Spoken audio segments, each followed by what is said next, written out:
एक समय की बात है, चीकू और टुनटुनी नाम की दो छोटी चिड़िया रहती थीं। वे पार्क में एक बड़े पेड़ पर रहते थे। चीकू खुशमिजाज पक्षी था, जबकि टुनटुनी कुछ ज्यादा ही सतर्क थी। एक दिन चीकू को एक शानदार तरकीब सूझी। अरे टुनटुनी, हम समोसे बेचकर कुछ पैसे क्यों नहीं कमा लेते? उसने उत्साह से कहा। टुनटुनी पहले तो थोड़ा झिझक रही थी, लेकिन बाद में मान गई।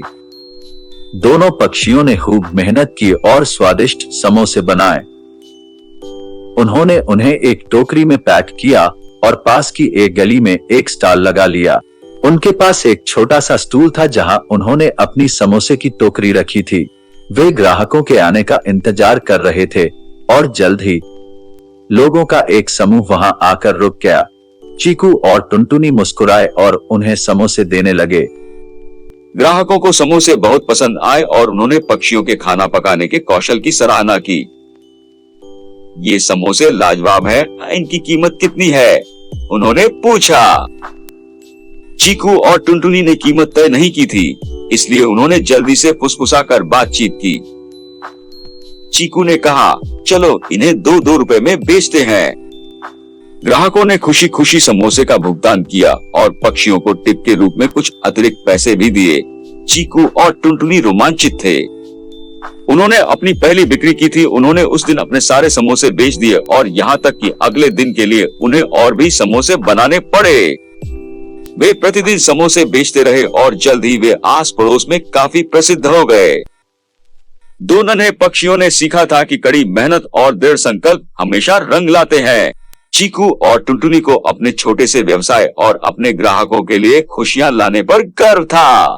उस दिन के बाद से चीकू और टुनटुनी अक्सर अपने छोटे से स्टूल पर अपने स्वादिष्ट समोसे बेचते देखे जा सकते हैं। वे पार्क के सबसे खुश और सबसे सफल पक्षी बन गए थे। चीकू और टुनटुनी का कारोबार तेजी से बढ़ा और उन्हें पड़ोस के बाहर से ऑर्डर मिलने लगे। वे अब अपने छोटे स्टूल पर जितने समोसे बेच सकते थे, उससे अधिक बना रहे थे। एक दिन पिंटू नाम की एक दयालु गिलहरी ने देखा कि दो पक्षी अपने आदेशों का पालन करने के लिए संघर्ष कर रहे हैं। आप लोग अपने समोसे देने के लिए मेरी पुरानी साइकिल का उपयोग क्यों नहीं करते? पिंटू ने सुझाव दिया। चीकू और टुनटुनी इस प्रस्ताव से बहुत खुश हुए और जल्दी से इसे स्वीकार कर लिया। जो लोग उनके स्टॉल पर नहीं आ सकते थे, वे अब अपने समोसे उन लोगों तक पहुंचाने में सक्षम थे।